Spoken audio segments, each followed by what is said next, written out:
Hello, everybody. Welcome to the Leftology podcast. Today it is our host, or today with us is our host Cameron and Patrick, and today we have a special guest, Joe Shephard. Hi, how are y'all doing? I'm doing Good. How are you? Tired, but can't complain. Working hard this week for the launch. Oh yeah, it's been insane. We did not expect it. I'll just put it that way. A lot bigger than you expected. Oh yeah. Well, let's start off by doing a brief explanation of what the Rural Democrats of America is, if I have the name right. It's United Rural Democrats of America. Slightly off. Either way,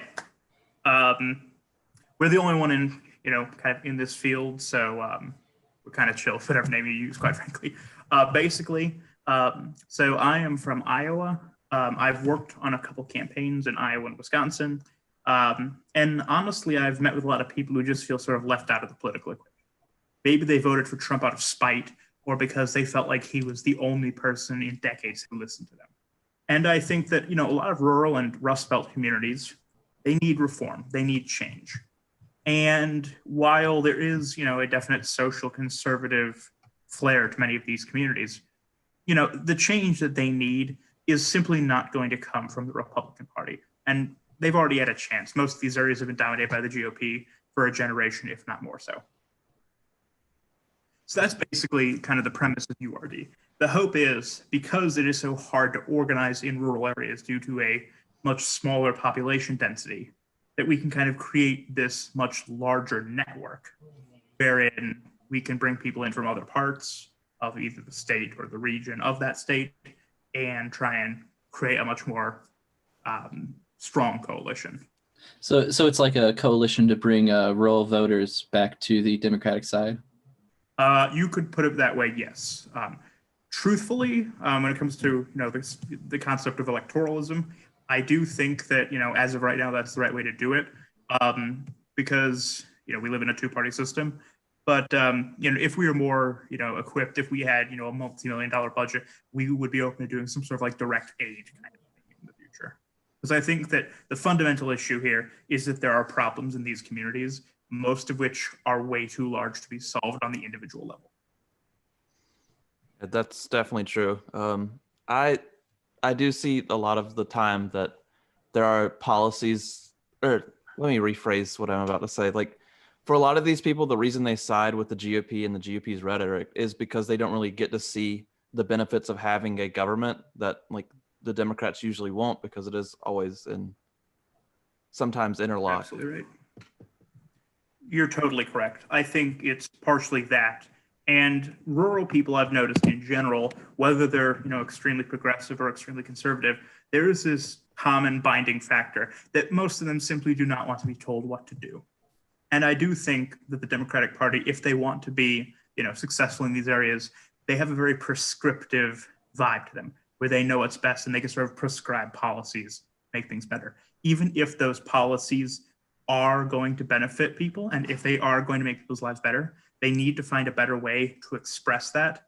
Otherwise, with that kind of tone of telling people what to do, people are just going to shut their ears. So what do you think has caused the feeling of being sick of the government telling you what to do in these rural areas?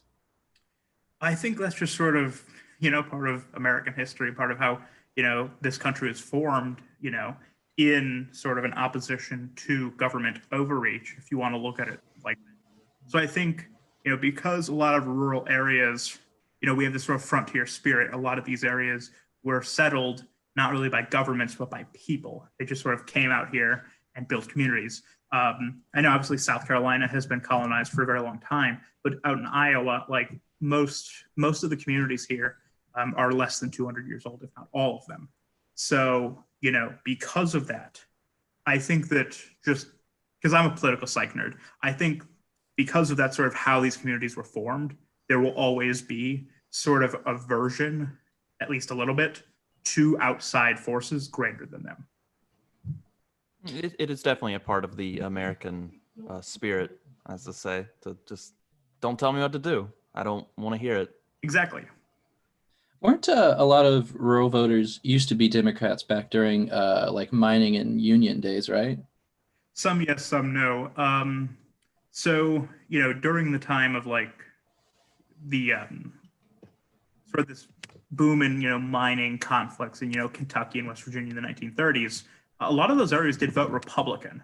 But I think that the reason that the Democrats sort of had in most states, a monopoly on rural voters until maybe 2 generations ago is because, Democratic Party takes its roots from Thomas Jefferson, if you really go back that far, and his vision of sort of an agrarian America.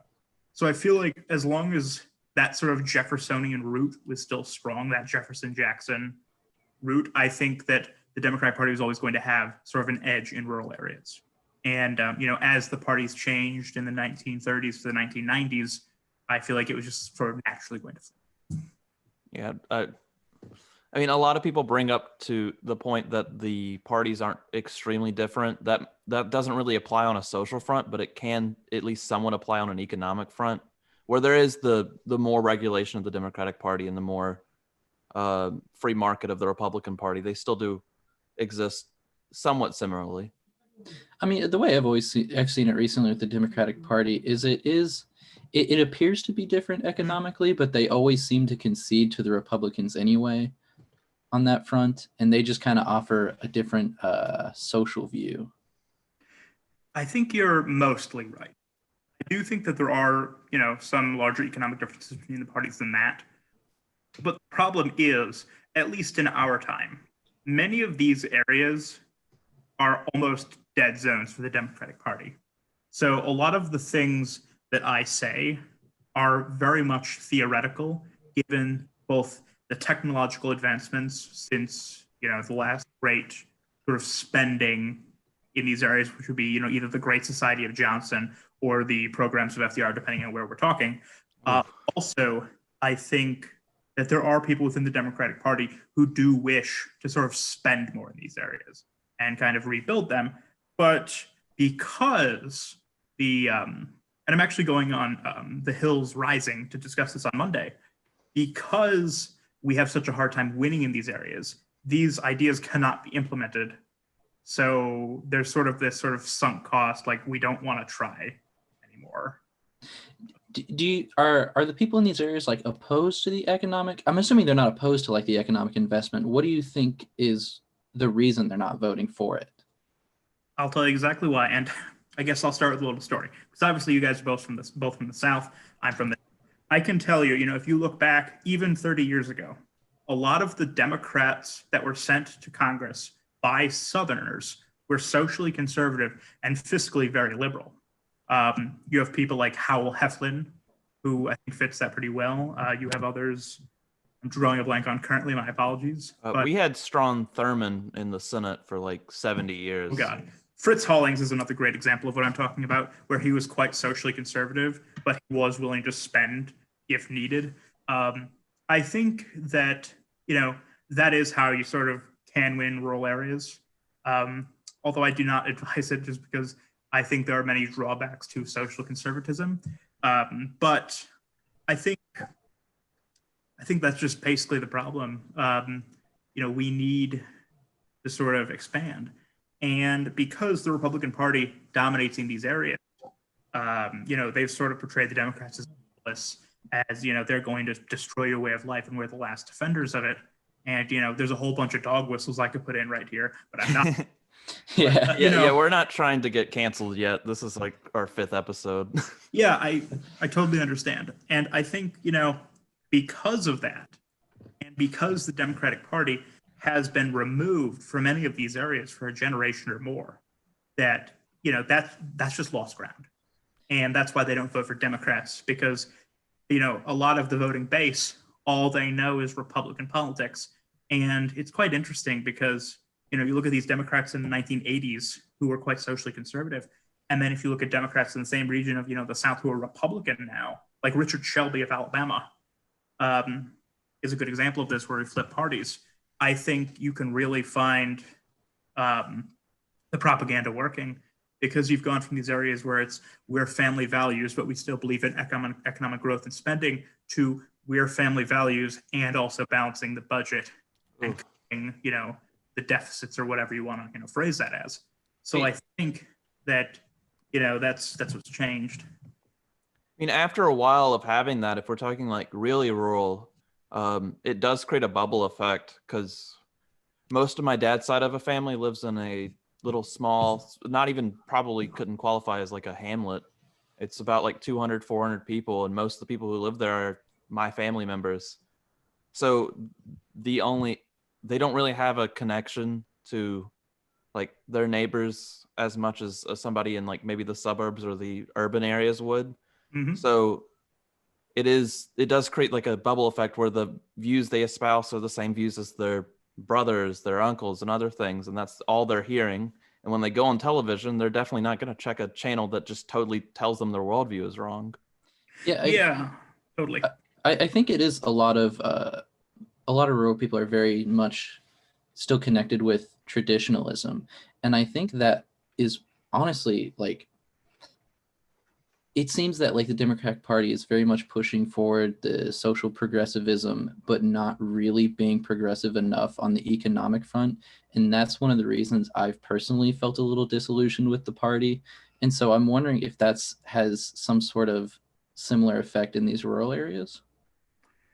I think it's a little worse than that, actually, because I have a feeling, at least in the upper Midwest, where I'm much more familiar with the politics, I think it's been sort of like the Democrats have sort of ceded the area to the Republicans. I've spoken to a lot of people who are registered Democrats as of right now in places like Iowa, Nebraska, even like Minnesota, and they voted for Donald Trump. The reason they did was not because they necessarily liked his policies or even his style or any of that. A lot of the people I know who voted for Trump think he's a terrible person, but they view him as who listens to them. And a lot of them came out in droves this election because they viewed him as literally their only advocate in government. So I think that one of the real problems is that, after, we had the farm crisis of the 80s, where a lot of these rural people sort of one last time gave their votes en masse to the Democratic Party, in like 1988, 1992. And then after that, because it was clear that the Democrats were going to have, repeated uphill battles in these communities, in these towns, in these states, just kind of stopped caring. I mean, I think there's also political socialization in the sense that, 2010 is kind of like the last axe chop for Southern Democrats, because, and also some states in the West, because a lot of the people who grew up when the Democratic Party was still the dominant party of the South are starting to die off, and they are no longer being the kind of the dominant voting bloc of the region. So they'll vote, straight line Democrat. And even if that's, a right winger like Strom Thurmond or somebody like Doug Jones, they're just going to go straight ticket. And as those people die off, the Democrats have less and less reason to invest in these communities. So that's my take. I think it's interesting that you said that people connect with Donald Trump because I do see that a lot. And from what I found from talking to people around here, is what people hate about the Democratic Party is this feeling of that everyone is this establishment Democrat, they're corrupt, they're out of touch billionaires, and then they're trying to tell them what to do with the social policies. And that's kind of the general vibe I've gotten from around here.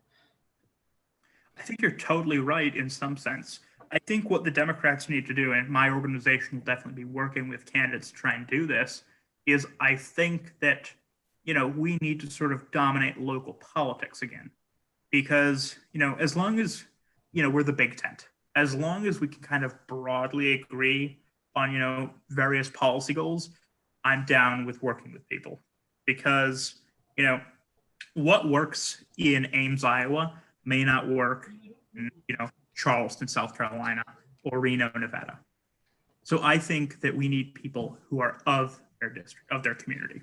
Yes, and I think that is something that Trump actually did really well, which was connecting to individual states.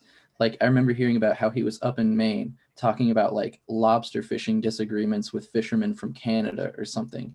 And he has these like small little tidbits that he brings up at his rallies that really connect with local voters. And that is not happening on our side. Exactly. I mean, you have people, obviously when, presidential nominee of either side, they'll give some sweeping speech about, people in random town in Pennsylvania here and small city in Ohio there, or place in Iowa we might need votes in. But they don't really talk about the issues of those areas. Like, I am not the biggest fan of a congressman named Colin Peters, just defeated after 30 years. What was the name again? It cut out for a second. Oh, my apologies. His name was Colin Peterson of Minnesota's 7th District.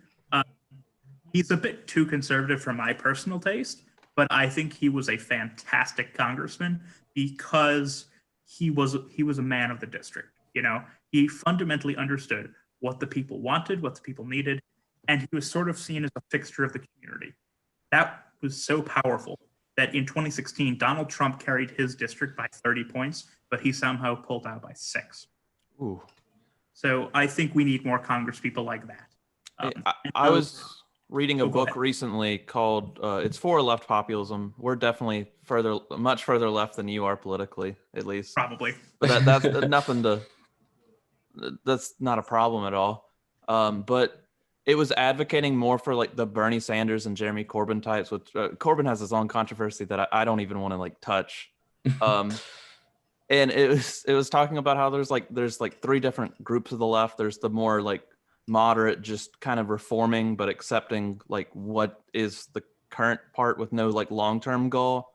And then there's like the word we use for them online is like tankies, and this is just those. Oh God, I know what you're talking about. Just so far into theory that they don't like they do the part of like saying neoliberal hegemony not good, but they're also like, let's get rid of liberal democracy too, which is not something I advocate for. And then there's the middle where it's just like our institutions are good, but they're being used improperly. Yeah, one of my political heroes, I don't know if you've heard of him, is a Canadian politician named Tommy Douglas. Haven't heard of him. Canada's Bernie. So basically, back in the 30s, Saskatchewan, which is a province of Canada, sort of like Iowa, it's a small farming province, has some serious Great Depression problems that make what happened in the United States look like a joke.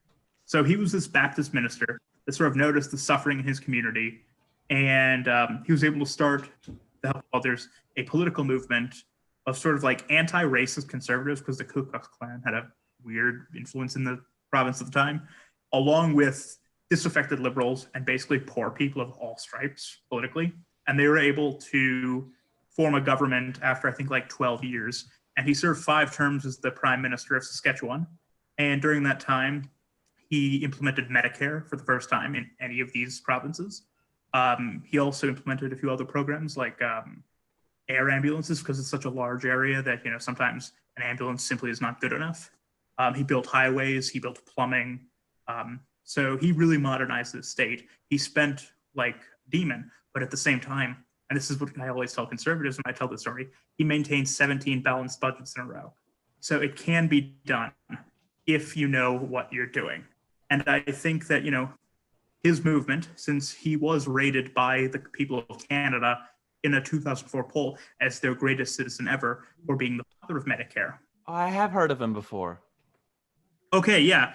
He partially inspired the United Rural Democrats, because I feel like, there are a lot of issues that, I'm going to use the word liberals to avoid trouble, liberals have kind of fallen asleep at the wheel on, that rural and working people need resolved now. And I'm not saying that I necessarily alone have the tools to do that, but I think if we can point out to people that, no, we're not trying to take your freedom away. We're not trying to take your guns away. We're not trying to do any of these horrific things. We just want to return prosperity to your communities. Here's how we're going to do it.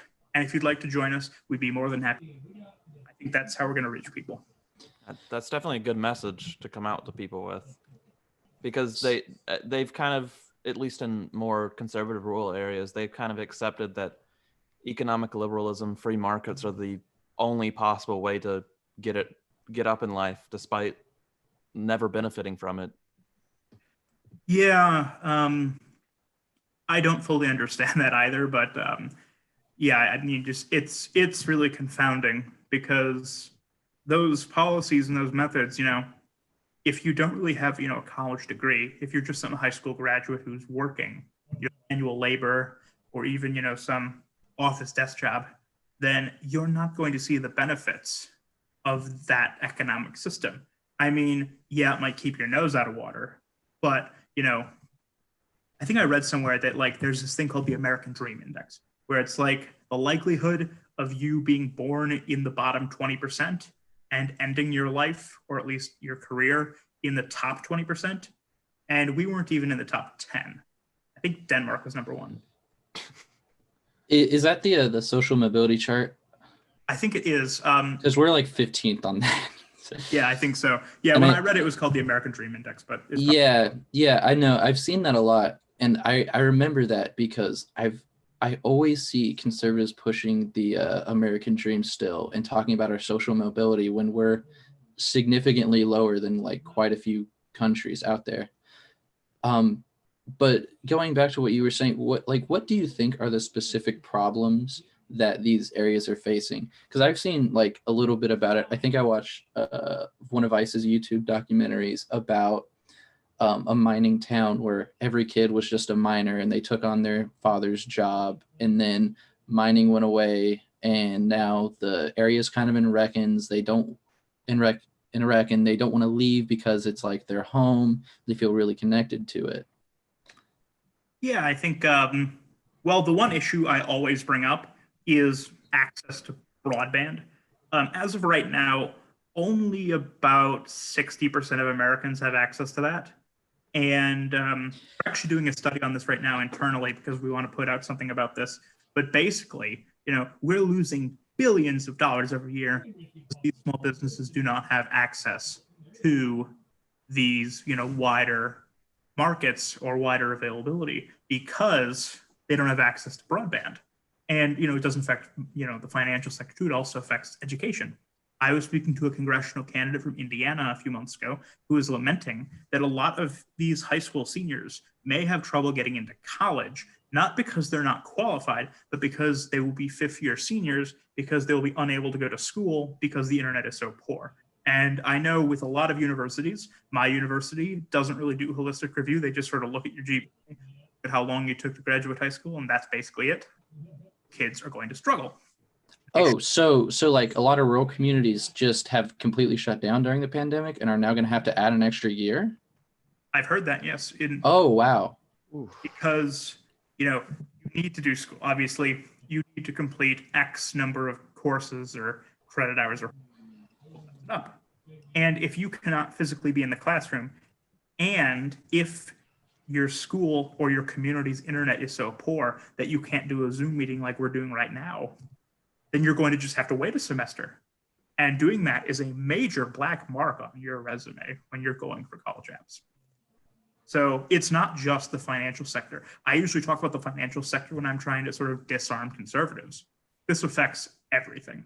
Education, if we're talking about like more rural communities and even possibly some like mixed suburban communities too, especially in spaces or states like South Carolina, it is kind of a cyclical effect because you have this group of people, like originally back in the 60s, you didn't need a college education to get a good job. And that slowly changed as we began to deindustrialize in the 70s. And that mentality still sticked around in the South because there's still a little bit of industry here. And our schools were not funded at the level that places like New York or Vermont are. So the level of importance on education is lower. And the people who succeed despite not going to high school or who go to college but already saw that they could get by on that level of funding don't put the level of importance towards education that places like Vermont and New York, as I mentioned before, do. Yeah. And it just keeps going over and over again until the funds slowly make their way more towards like charter schools or private schools or just not being there anymore. Yeah, I think because I will say that like my family does come from a long line of like Indiana steel workers, so I do understand the story of deindustrialization very clearly. I know that my uncle went up, he was a steel worker for nearly 50 years, and he was like near the top of his union seniority. So when they kept cutting jobs, instead of, being fired or, let go, he would just be demoted. And over the course of, I think, 5 or 10 years, he went from being one of the top people in the office to driving the forklift again.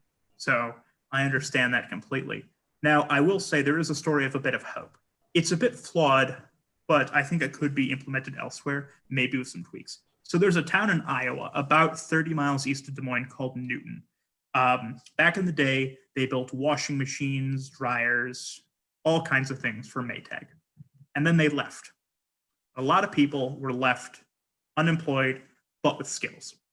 So nowadays, there's a project there where they use these people who still have these skills to build wind turbines, because Iowa is second only to Texas when it comes to wind energy.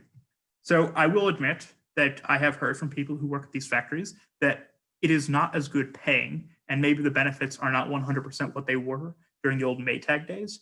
But I think it's really promising to see that we are able to sort of maintain industry, maintain communities where they are. And I think if we can sort of tweak this to work better for specific communities, we can save some, but not all communities, just because industrialization is sort of leaving this country through the course of sort of, I don't want to say the sands of history because that sounds really weird and right. But, you know, basically those jobs are not going to come back, most of them at least. You also have to understand there's like the Keynesian model of like putting stuff or putting money towards specific things. It's a lot more complicated than that, but just like public money towards like building up jobs and demand and stuff like that. But you can't completely do that again anymore, and you can't reindustrialize because we do have a large ecological problem that's heading our way in like 10, 20 years. I do think hearing that people are easily retrained to go build wind turbines is very promising, though, when we talk about things like the Green New Deal or what's Joe Biden's what's his plan called? It's not as snappy, so nobody remembers. But I think that's very promising. As long as like, I think we need to make sure we not only take out the subsidies of like these oil industries, but we need to invest in the wind and solar and invest in retraining these people, start a jobs program, redo our whole energy grid. I think you're definitely on the right track with that one, because I think, you know, I read somewhere that if we didn't subsidize the oil industry, they'd be running a deficit for probably longer than either any of us have been alive, just because of how they operate. Now, I will say I'm not 100% on board with the Green New Deal just yet, just because I feel like, you know, I haven't read it over. I'm not fully informed. It's a very general policy, and it matters the politician. Yeah. The biggest criticism I've heard is that it's not enough of an exact plan. It's just kind of like a general guidelines of what we should be doing. It's like I think it's just 0% by 2030. Because I know that I'm a big Canadian politics nerd, as already made apparent, and I know that their energy policy is complete insanity, because you have provinces like Alberta that are basically completely reliant on oil. They've had 75 years to diversify their economy, but every time the chance comes up, they just decide to double down. So because of that, whenever oil has a bad day, their unemployment can go from 2 to 8% like that. And it's just a disaster. So thankfully, we've been economically smarter in this country. Now, the reason I'm a bit, you know, I'm not 100% on the green energy side yet is because I am concerned with the remaining people who do work in oil and gas and coal. I know that those numbers are diminishing, but I want to ensure that, you know, as we phase them out, the people who work in those industries, you know, can live a life of dignity. Because obviously, a lot of those people are very hard workers. And while I'm not a fan of oil, I'm not a fan of coal, I want to make sure the people who work these jobs for generations at this point have a respectable exit stage left. That's why I think it's very important we take them from those industries and bring them into wind and solar in a, I guess, new industrialization of America type thing. And I think that's one of the things because when I listen to Biden, I know he's been pretty strong about wanting to cut oil subsidies, but I don't think he's been as strong about subsidizing new forms of energy. And so I worry that we're going to stop subsidizing oil. Oil prices are going to go up, but we're not going to do anything to fill its place.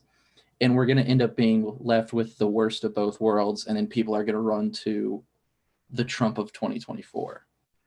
I think you may have a real problem there, and more of an international issue. I think that, despite manufacturing not really going to be coming back as a major portion of our economic portfolio, I do think that we must sort of be the leaders when it comes to innovation on green technology. Because if it's not us, it's going to be the Chinese.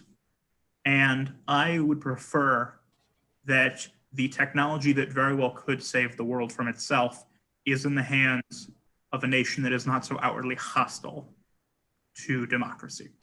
Are the Chinese developing green energy? I believe so. It is understood that they are, but with China, you can never be 100% certain. Yeah, they've got enough people to where they might accidentally be doing it. Yeah, that's very true. See, I think that's interesting because I always hear people criticize the Green New Deal as being pointless because of China and India.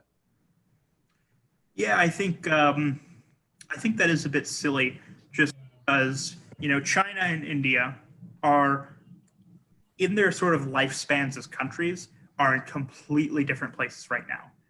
China and India are doing, in let's call it 25 to 30 years, what the United States did in the entirety of the second half of the 19th century and the first half of the 20th century. That's part of economics, though. But there's like rules for that because it's was it catch-up growth? Sorry to interrupt you, but oh no, it's okay. It's totally fine. I've never heard that phrase before, if we're being entirely truthful. But because of their positions in the world as sort of this rapid industrialization, that's significantly messier. I think with any sort of economic, well, I guess it is economic since it is the economy, stupid. I think with environmental policy, it's very important that we kind of lead by example, because we've already industrialized. Most of our manufacturing and sort of industrial jobs have already left. So since we are so dominated by the service sector of the economy now, I think we can really lead by example. And then when it's time for China and India to sort of stop doing their thing, then we can sort of lead the economic and international pressure on them. yeah, I was reading a book recently called Automation and the Future of Work, which is really good and just came out for those who haven't heard of it. But it was talking about in one of the first 4 chapters about how we experienced deindustrialization through the 70s and 90s, or through maybe even the 60s and the 90s. And we're at the top. Like we got to go as much as industrialization would go, pretty much, including like Western Europe. But there's places like South Africa and Brazil who had to deindustrialize in the 90s, who never really got to completely industrialize in the first place. So they didn't get the benefits that a lot of the Western countries got out of being able to have a large sector of their economy do industry instead of brown collar jobs. Go ahead, sorry. There's like a lot of countries that are really, like, I don't want to say like pissed off really, but they're kind of just a little agitated that America now in its deindustrialized stage in Western Europe is requiring us to do this on like a global scale when that means hindering their economy for another like 30 or so years without having like major investments from those countries. I think you're right. I think this is going to be, I think climate policy, especially when it comes to foreign policy, is just going to be a real mess over the next, call it 50 years. I just think, we had all these fights and, different political intrigues over oil and energy policy in the second half of the 20th century. I think that many of those discussions will now kind of transition into sort of the greenness of various countries, because you're absolutely right. Many of these countries did not have the chance to industrialize. And with Brazil and South Africa, I would blame apartheid for South Africa. Oh yeah, that's part of it. Brazil was a slave economy into the 20th century. I mean, they abolished slavery around 1890, but anything that happened in the U.S. is nothing compared to what happened in Brazil and South Africa. Brazil was like a fascist state like 20 years ago. It is very now. well may become one again. So yeah, like because of those things, industry just simply didn't grow because they had no reason to grow. Those were just the examples that pulled because those are chartable examples mainly. Okay, that makes sense. But they somewhere else brought up Bolivia, which I mean, they finally got their government back from a coup. I'm not going to put it in quotations because I believe it was. Probably but, was. The thing is, like, they're not mad that they can't industrialize. It's just they don't have access to develop their own green technologies. They don't have the capital to do so. So if they want to build their economy and they want to do it in a green way, they just don't have the capability to do it completely on their own. So they know that a lot of Western powers are going to be at least mildly antagonistic towards a movement like MOS, which is, I believe, translates to movement towards socialism in English. Yep. But they also kind of want, I don't want to speak for an entire country that I'm not a part of, but they do want to be helped. They do want to build their economy on green technology if they can. Yeah, I think that's why I think that we sort of have to, kind of go on a case by case with this sort of stuff. At least, I mean, obviously, I'm in no position to really chart any policy courses, but that's sort of how I would handle it. Because, in Western Europe and the United States, and to a lesser extent, Russia, I think we have, we've already gone through this industrialization phase. We've already kind of moved past manufacturing for the most part. I mean, Eastern and Southern Europe still does have some manufacturing, but for the most part, it's gone. And, because of that, I think, we can sort of start the ball rolling. Because, the biggest polluters in the world are, if I'm not mistaken, the United States, China, and India. And while China and India, they still have some room to grow. And I do think that it is not currently possible to curb their emissions, just given on sort of the track they're going down. We can definitely control ourselves. And I think that because India, China, and America are sort of apples, oranges, and bananas at this point economically, we can withstand doing this. Whereas, India still uses vast amounts of coal. And, they have their reasons because their economy is in a completely different state than our own.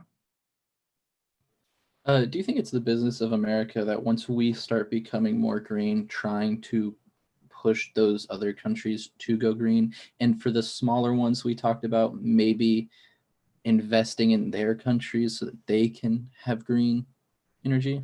So, yeah, I think I would say that, given the issue is, climate change, green energy, and this is something that, regardless of your political position or national origin, will hurt you if we don't do this right.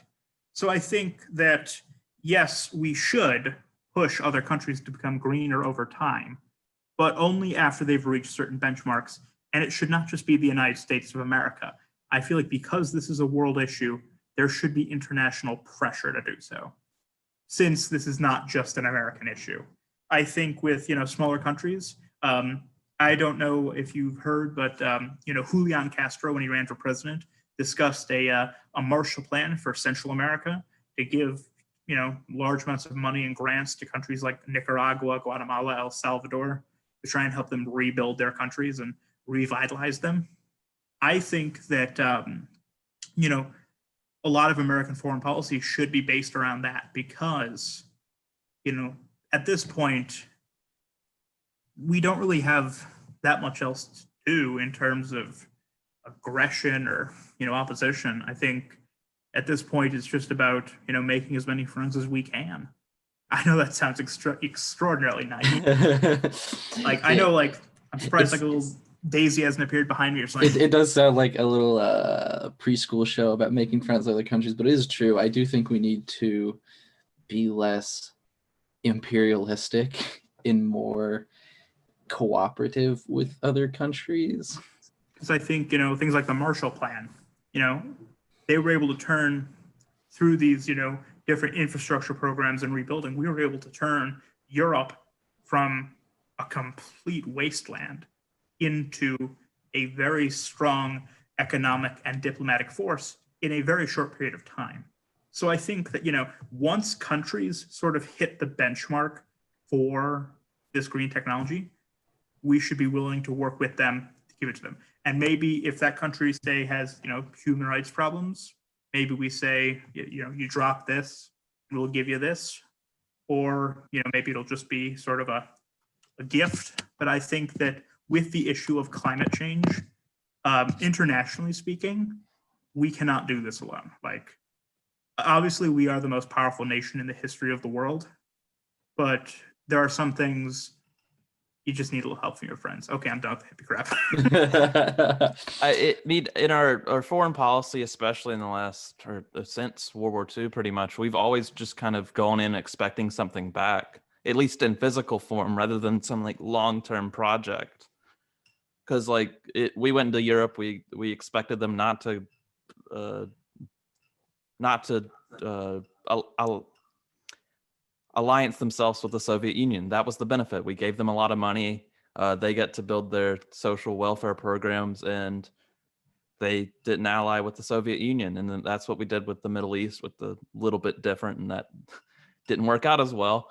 And then with the southeast of Asia, and we just always expected something back. And what was it? Donald Trump, on one of his vlogs that is now deleted off of YouTube, he said that we should ask for Libya of like, it was a lot of oil for just getting rid of Gaddafi. Yeah, I mean, I think that, with U.S. foreign policy, I didn't expect this much, discussion up, but I'm always happy. I love foreign policy, so I'm happy to discuss it. I think that, since the Cold War is over, the world stage no longer looks like a chessboard. Because I do understand that maybe we did do some rather questionable things during the Cold War, but it was in defense against the Soviet Union, so I understand why that happened. But I think now that this geopolitical stage has multiple players, I don't really think this sort of action is needed as well as back then. Which is why I think the Iraq War was, absolutely unnecessary in that sense. And that's why it received such international backlash. To bring this back around to the U.S. a little bit, could you tell us a bit more specifically about the United Rural Democrats of America? Yes, thankfully, gladly. Yeah, I mean, I'm happy to discuss things. Because I'm really curious, like, what exactly you're doing, what your goals are, and like, are you like pushing policies? At the present, no. So I'll lay it out to you. So a friend of mine who ran for Congress in Kentucky, who was also like a rock star back in the day. He played, I think, backup for the Eagles or something. Oh. His name is Hank Linderman. He wrote out this little like manifesto called the Contract for Rural and Working America, and we use it as our platform. We don't really push policy besides like rural broadband at this point, because the point is for 2022 is mostly to find good candidates to support. So I'll go back into the organization itself now a little bit. So the goal is to build what I call our national nervous system. So the goal is to find quite literally 1,000, possibly more, local volunteers who don't really do much aside from report on the area, how people are feeling, any good local candidates, stuff like that. So we can sort of have a feel for any given location in the United States at the same time. And then we can, base that off of, reports from other people, and we can try and determine, these are good candidates we can support. Because in 2022, given our resources and just, how wide our berth is, we're most likely going to just support, local or state representative level kind of candidates. And, a big congressional candidate might scoff at a donation of $1,000 or $500, but a local candidate, state representative, they're going to use it and they're going to remember it. So a lot of money for a local candidate. Oh yeah, exactly. I mean, if you look at a lot of the craziest shit that's come out of the legislative branch of the United States in the last decade, it's been off state legislatures, not Congress. So I think that if we could sort of start taking back those areas, then we can start making, much larger, more meaningful change by just sort of continually growing outward. In terms of policy, I would say right now, the best policy I can offer you is we need people who fit. Because right now, the Democratic Party itself has this mindset that, in terms of policy, that sort of one size fits all. There's one key to every door. And clearly that has failed, because in some areas they're getting completely obliterated. And obviously, there are other factors there. But I think that if we can sort of decompartmentalize the Democratic platform and say that, yeah, those guys are Democrats over there in New York or Chicago, but you know what? Here in Boise, Idaho, or Des Moines, Iowa, I'm an Iowa Democrat. These are my beliefs. I don't necessarily align with them, but on the broad strokes, we believe in X, Y, and Z. I think we can really make some differences, because the one thing that happens every time a Democrat runs is they get tied to some candidate or some other thing that doesn't appear in their state. I wasn't going to bring this up, but I think I will just for reference. The concept of defund the police. A lot of people in Iowa oppose it. And I'm not going to debate the merits of that, but objectively, it hurt Democratic candidates, because even though, my Congresswoman Abby Finkenauer was quite friendly with the police, she was still kind of branded as this anti-cop fanatic, Black Lives Matter, Back the Blue, all that stuff. And it was one of the things that harmed her. So I think we need to sort of, re-segment the platform, if you will. Yeah, I think the biggest problem is, for a lack of a better word, the party system has kind of been nationalized in a sense. That is exactly the problem. Because defund the police works for Cory Bush. It just doesn't work in Iowa. You're telling me. It's a phrase that works, but it only works in like 2 districts. So Yeah. So the thing is, while I generally support that policy, we on the left we have gotten a little defensive on it sometimes. It is a catchy phrase, and there's not the exact policy behind it. Would take a lot longer phrase to decide. And then there's some people that also want to just get rid of the police, and those people are elsewhere. I think my biggest problem with it is I think maybe the liberal side ran away from it too much and let the Republicans control the narrative on what it meant, and let the Republicans call them the crazy defund the police socialists. And I don't know if that works, because I remember in the last debate, Joe Biden was really going on about I'm not the socialist, I beat the socialist, but it's like, rural Democrats or rural people that aren't that connected still think you're a socialist. I don't think doing all this work to separate yourself does anything for you. Yeah, I have a feeling, just based on your guys' opinions on things, that you're not the biggest fan in the world of Joe Manchin. Oh, no, not at all. I think I have many disagreements with him, but I think in terms of campaigning, he's definitely doing the right thing for his region. I think we need more candidates like that, not conservative, mind you, but more kind of in tune with the region, whether that is or more moderate. I mean, West Virginia has suffered a lot since they've been voting Republican in the last 30 or so years. And that's the goal of your organization? That is, the real goal is to sort of long-term, help rural communities improve, which is more non-political than anything. But I think political means is probably one of the best ways to do it, since, if you leave a problem to be short-term, then, the individual or maybe the community can fix it. But I think a lot of these issues have existed for so long that we just simply need something much larger than ourselves to fix it. Yeah.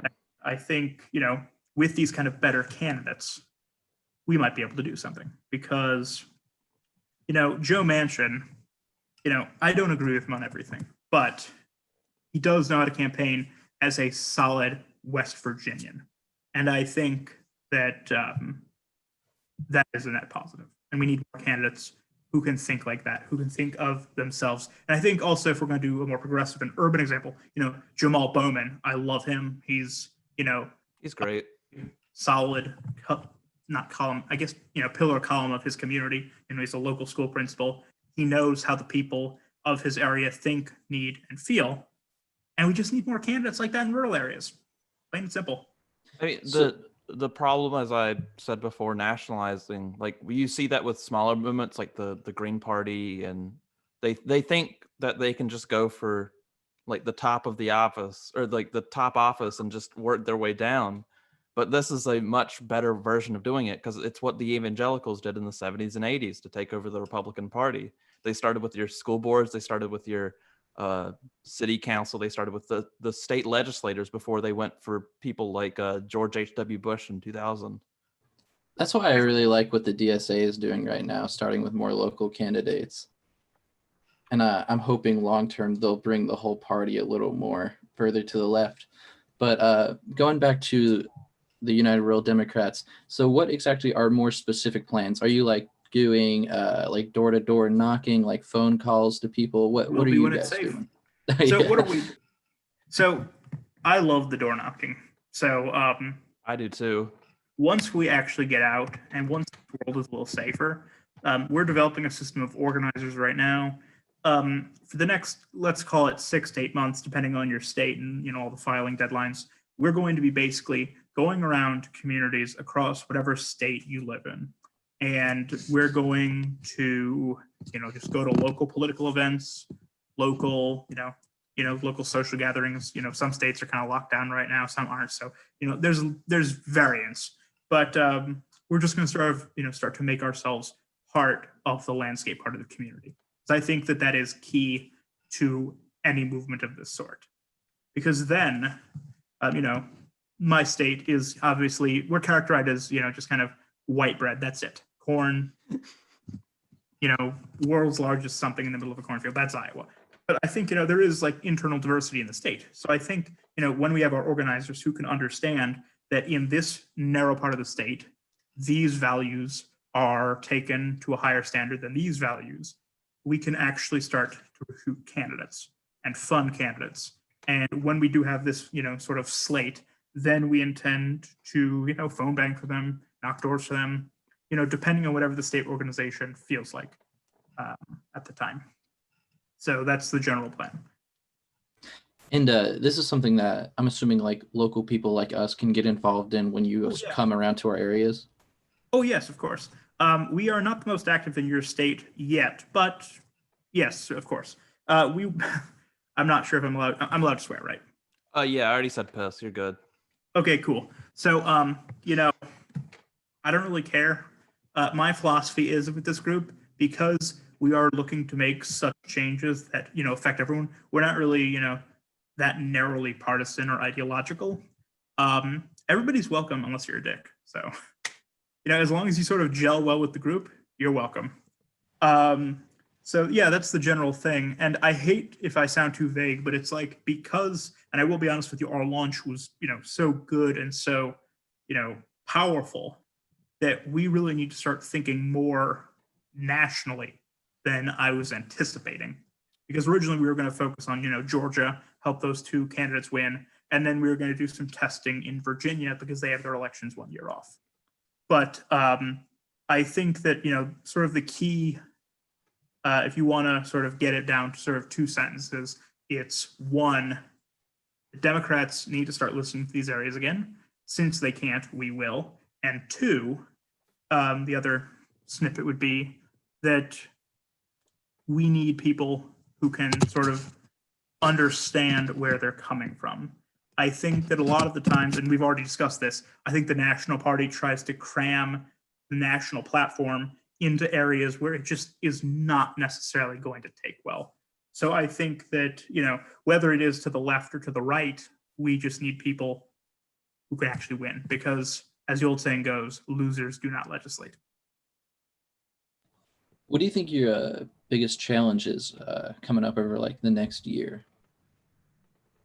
Honestly, it's probably going to be logistical, because we also we have a registered PAC, so we can give money directly to these candidates when we find them. But like, the thing is, and you guys probably like this, we're grassroots. I think our average donation is like $39, something like that. And the thing is, because we don't have some multi-million-dollar something or other backing us up, it's just 20 college kids and a few other people. I think that it's going to be kind of difficult logistically to get this off the ground. But if we do succeed, and I think we are on track to do so given the hard work I've seen, we could have a real movement here. Because a lot of people I've spoken to over the last, because I've spoken to nearly 2,000 people in the course of forming this across the country, many of whom are apolitical or even Democrats who voted for Donald Trump out of spite. And you started this project when? I started it on September 7th. So, we've really grown in a very short period of time. I think that, once people see that there is a group of people who actually, who actually listens, who actually cares, that is going to be sort of the biggest thing to move. And I think we're capable of doing it. Right now, it's just building up strength to move that big rock.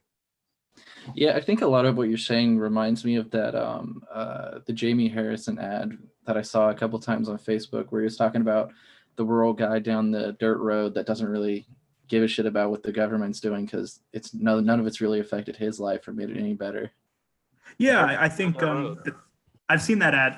I really like that ad, and I think there is some truth to it because most people think that nobody cares, and I think when I go on Rising on Monday, that's going to be kind of my main thesis, that people feel like fundamentally nobody is listening to their problems. So I think that, obviously it takes time to establish trust. But once we do that, we very well may be unstoppable. Yeah. Yeah, I think there's a lot of power in those local elections and bringing people over to the Democratic votes. Georgia's going to be definitely, it will be a special election in the way that it's been put. Because I honestly do not know what's going to happen because, Ossoff and Warnock might actually pull it off just because a bunch of people and PACs are just like, these two senators let down Donald Trump. Do not put their names on January 5th. Yeah. Do you think people are actually going to convince Georgians to boycott the election? I know I've seen that going around as a bit of a joke, but I'm not sure it's a joke to everyone. I think it's quite possible that there are some people, either unwittingly or accelerationist, who will be doing that. I know that on election night. Wait, like right-wing accelerationists? Yes. Those exist? I've met a couple of them. They're actually worse. What are you accelerating towards? Whatever the hell is, I don't even know anymore. I would call it fascism, but Are they race war people? Wait, are they do they think they're accelerating towards China? And then there's going to be a workers' revolution that becomes ANCAP or something? Okay, so I'll explain it now. I know some people who, if you're familiar with Nick Fuentes, moron. Oh, Groypers. Yeah, those types of people. I know Iowa State is a very conservative school, so there are a few people hanging around with those kind of persuasions. You don't have to look very hard. And I can tell you, those people there are people who will vote for, Warnock and Ossoff, even though they're reactionary. And the reason they'll do so is they want Biden to have a united government. So then they can go back in 2024 and Trump can say, look at all the shit they did. That's horrible. I would have never done this. Come on, bring me back. What's his name? Who started? I should know who started the alt-right movement. Richard Spencer. Yeah, he said to vote for Biden because Trump that's exactly why he did. Because Trump wasn't fashy enough. I think it's interesting that people are very much scared of socialism in this country, yet there are a lot of full-on Nazi people. I've had old high school friends slide up on my story saying literal Nazi talking points when I post shit about anti-police stuff, and it's really strange. Yeah, I think that it just kind of goes back to, what happened right before FDR became president. Because, we've had I'm not a socialist, quite obviously, but, we've had socialism pretty strongly in this country between, 1880 and 1925, let's call it like that. You had somebody like Eugene Debs, who was sort of pushing socialism, and he did get, I think, 6 or 7% in one of those elections. I mean, he got 3% from behind a jail cell bar, so obviously there was a bit of a movement there. And there was very strong opposition if you look at the Palmer raids of the Harding administration. So, there was sort of this always entrenched opposition to socialism. And I think it goes back to that sort of frontier mentality. of sort of like a broadly anti-collectivist attitude. But with fascism, I mean, a large portion of this country didn't really have a negative opinion of fascism until the 1940s because they didn't really, well, they didn't really know about the whole Holocaust thing. But in the earlier stages of it, they just saw it as a resurgence of nationalism. You know, in the, I think it was like 1929 or 1930, General Smedley Butler of the US Marine Corps caused a great controversy by criticizing Benito Mussolini in a speech. And I think it's because, you know, back then, you know, fascism was just seen as sort of, you know, just another regime, just another authoritarian takeover, part and parcel. I mean, I learned it from like a Marvel documentary, but the first issue of Captain America where he's punching Hitler was extremely controversial because like Pearl Harbor hadn't happened at the time and Hitler wasn't some foreign, like he wasn't the embodiment of evil that he is now. He was just a foreign leader that a lot of people were on board with. I don't think people have name recognition with fascism either, and I don't think people hear the word fascism and go Hitler. A lot of people still think Hitler was a national socialist, even now. Yeah, I think that's definitely true as well. You know, fascism itself is most certainly harder to define if you want to like give like a definition. So I think that is kind of part of the explanation as to why. But generally speaking, yeah, with like Hitler, I mean, have you seen that event? It was in, I think, the spring of 1939 at Madison Square Garden of the America First movement, where they had like a 500-foot tall banner of George Washington and flanked by it was 2 swastikas. I think I've seen it in a history No, I textbook. have not. Oh my Wait, are God. you telling that like Nicolas Fuentes just stole his thing from like a Nazi thing or Nazi? Yeah, America First was the movement that was pro-Germany before World War II. Ooh. Oh.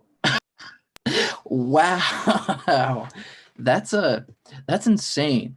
Because it's always weird how these slogans come back. Because I was reading the other day that like I think Ronald Reagan was saying something about "Make America Great Again" during his presidency too. He did. Like, yeah, and it's weird how these slogans come back. Also, speaking of Ronald Reagan, people act like Trump is very outside the Republican Party, but I feel like when you look at his achievements, he's like the most successful Republican since Reagan, really. Maybe coalition-wise, but I mean, with like getting the big tax cuts, with all the deregulation. Yeah, I think there are some aspects of Ronald Reagan that are sort of diametrically opposed to Trump, but for the most part, yeah, I would agree that, you know, Ronald Reagan and Donald Trump have been the 2 most effective Republican leaders in the last 4 decades. Trump's a lot more volatile emotionally compared to Reagan, so. Oh yeah, no, he's way less put together. I also find it interesting that we're still having like the Medicare debate today, because I was looking back in it, and was Jimmy Carter like Medicare for all, and then Reagan said he was pro subsidizing healthcare for everyone in the country, and then that disappeared. Yeah, that completely disappeared. And then there was the plan in 94, I think that was the response to Medicare for all again. And then that plan was slightly adapted to be Obamacare later on. Yep. I mean, literally, I can go back in the history because I just took a bunch of like political science, like history crossover classes. Like you had Nixon proposed to form Medicare for all. So did Eisenhower. I mean, these are, you know, Johnson, Carter. These are very different presidents, all agreeing on the same thing. You know, there was an option in the 1940s. Correct me if I'm wrong here. I may be a little misread on this because it was a while ago. But essentially, the Dixiecrats offered Medicare for all, as we would know it, to Harry Truman in exchange for not giving it to non-whites. He rejected it. That sounds correct. That sounds right. I forget what it was called, but I remember there was some sort of discussion of that right around the beginning of his second term. I mean, that's if we're gonna go back to the I'm gonna call it fasci, but I mean this video is not getting monetized for a myriad of reasons of our subscriber count and what we've already said. But like they are kind of economically in the middle because they do take from both sides. It is their economic policy is like left-wing economics, but only for people who look like me.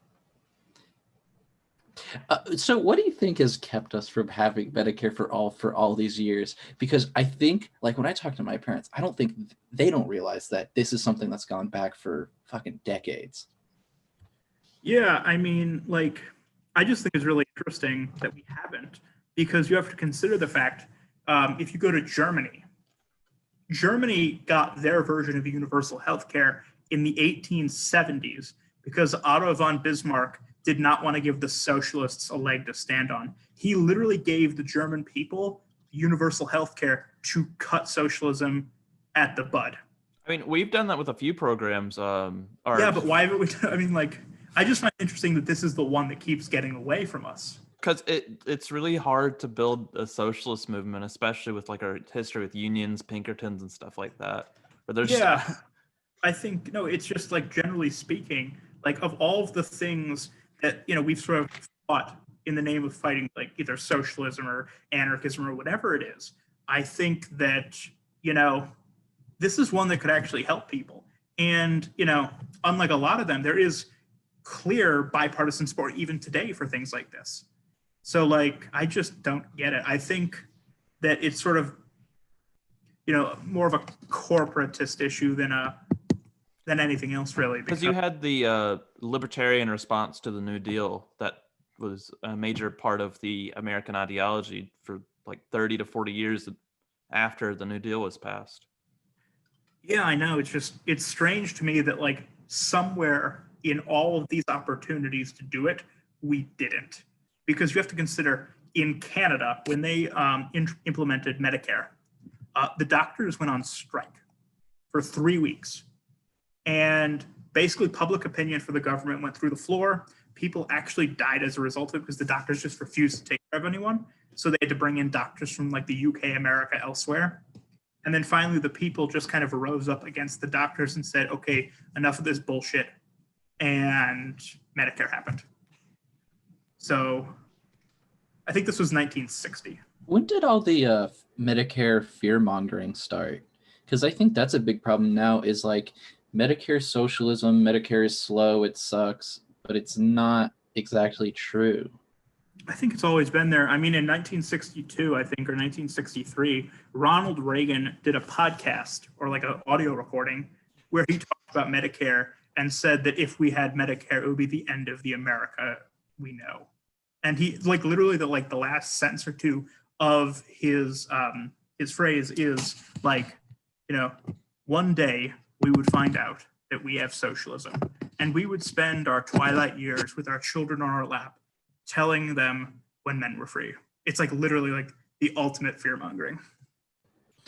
Jesus Christ, that's a lot. I guess it's just like I don't know. I kind of wish there was more people trying to educate on socialism so that there's not such a knee-jerk reaction to it. Because my big thing is like, you don't have to support it, but don't say some shit like Venezuela was socialist. Look what happened to Venezuela.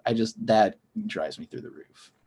Yeah, I think I would say that I would identify mostly as like a social democrat. I'm not really full. Like, I do believe in. Like, I think social democrat is like the bare minimum what we need right now. The fact that we're not already there is so frustrating.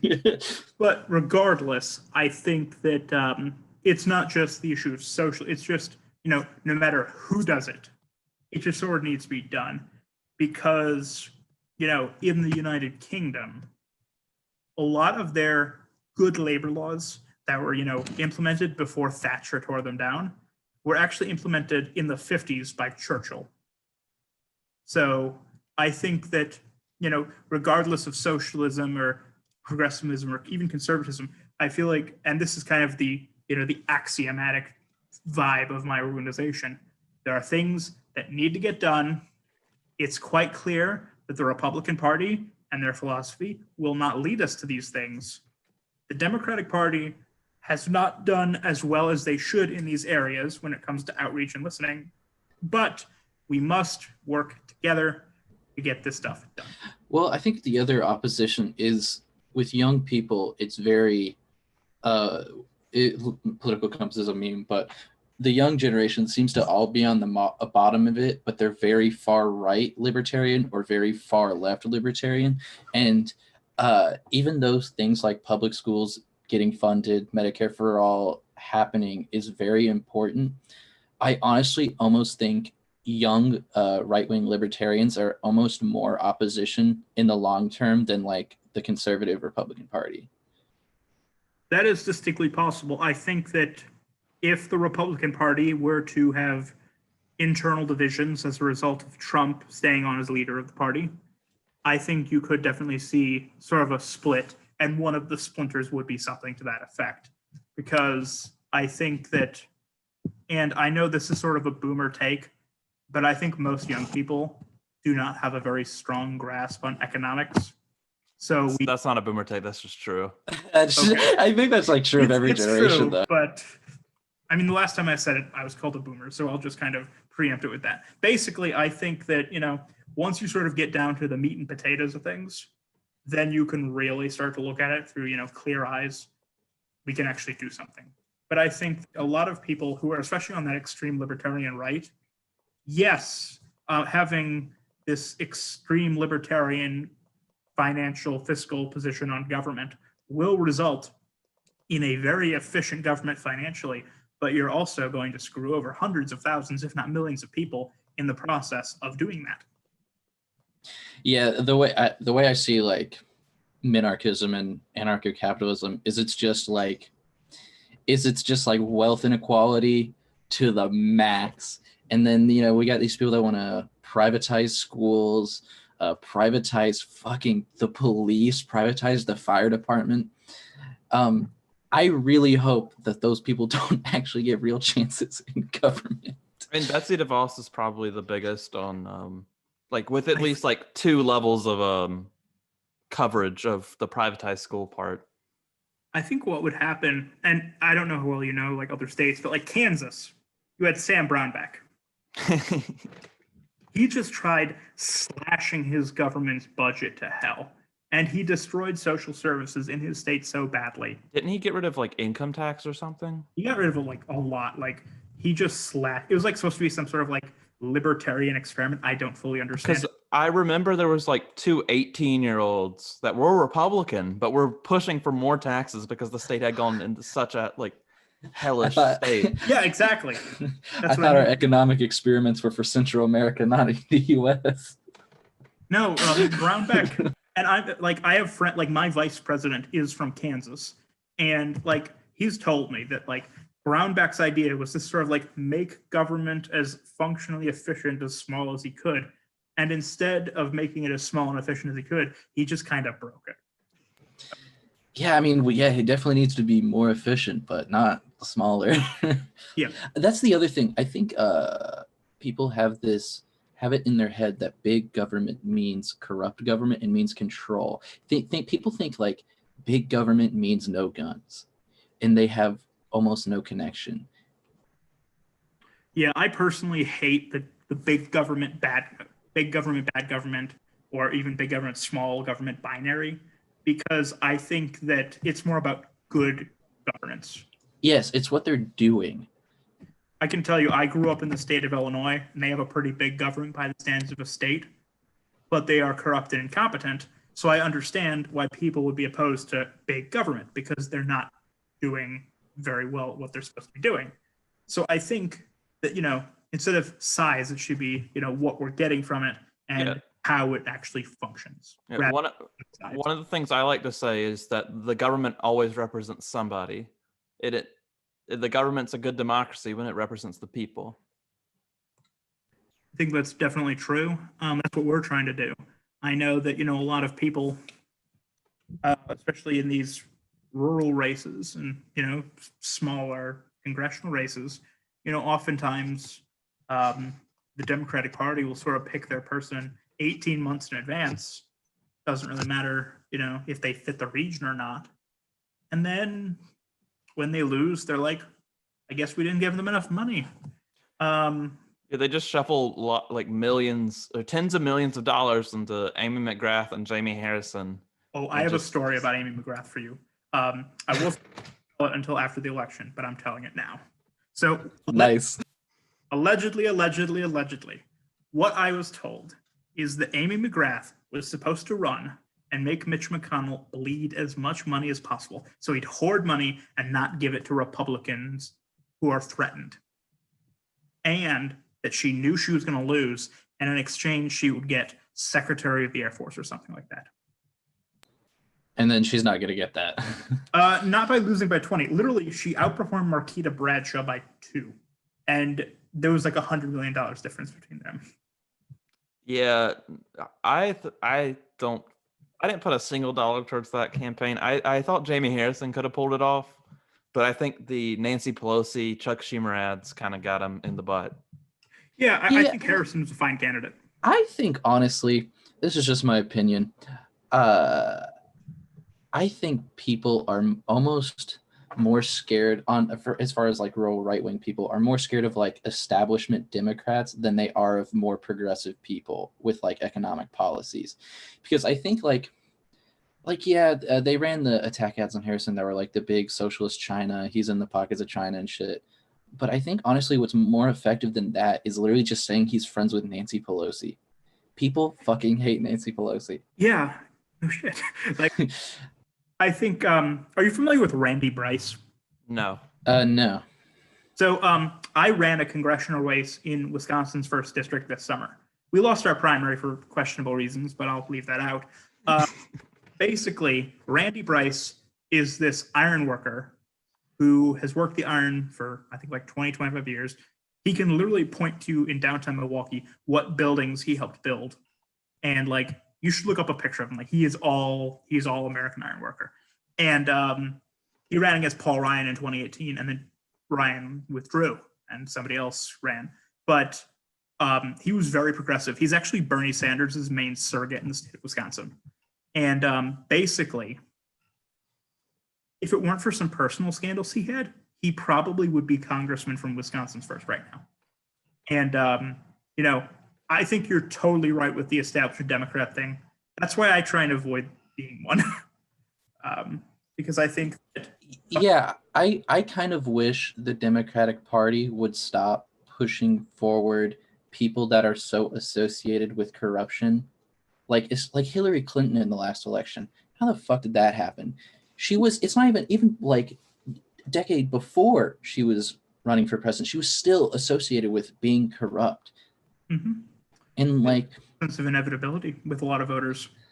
And she started what was it? Birtherism? Her campaign and like the people under it, that's where birtherism comes from. Oh my for god, Obama. yeah. Yeah, I think I have heard that. I'm not sure about that one, but I think I've heard that one. Her campaign spread it, at least. I'm not sure if it originates with her. Yeah, but regardless, I think that with people like Randy, you can definitely see that Randy is well to the left of the average establishment Democrat. But he's done better in that district than any congressional nominee in my lifetime, including that, because he just sort of ran as a person who knows the district. He loves the district. He loves the community. He's a part of the community. He's lived there his whole life. He is Southeast Wisconsin. And I feel like if you can run a campaign like that, whether you're a progressive or a conservative or anything, because I do think there are some Republicans who do this well, like Fred Upton in Michigan, I think you'll win. So I think, yeah, being that established Democrat, unless you're in a super established area. I've been saying that like the Democrats need to move a little more left on economic policy, especially to appeal to like the Hispanic voters in the Southwest. But I always hear back that like if they're barely voting for Joe Biden, why would they vote for someone even further left? We need more centrism. But I think that people don't want the centrist, like neoliberal establishment Democrats. They want something new. They want to actually see change in their communities. Which is why we exist, because I don't think that, I can tell you in Iowa, the last 2 statewide elections we've had have been completely winnable. But the National Party decided to give their money to the establishment choice, and we lost. Okay, I'm going to try and wrap it up in about 5 or so minutes. It's been going a little long. Oh, well. So do you think, since you don't have like because like the other big like grassroots movement I could think of is like the DSA. So since you don't have like the socialist tag onto your thing, onto your organization, do you think you have a better chance of actually bringing the establishment over once you Yes. guys start gaining more traction? Yeah. 100%. And I say that.